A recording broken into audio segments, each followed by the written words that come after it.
Hello, જય સ્વામિનારાયણ, જય શ્રી કૃષ્ણ, જય માતાજી. આજે અમે બનાવ્યા કઢી ભાત અને વટાણા તુવેર લીલા એને સબ્જી અને રોટલી.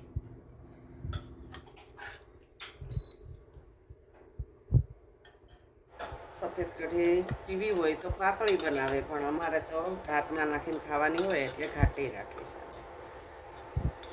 અમારે આવી ભાવે.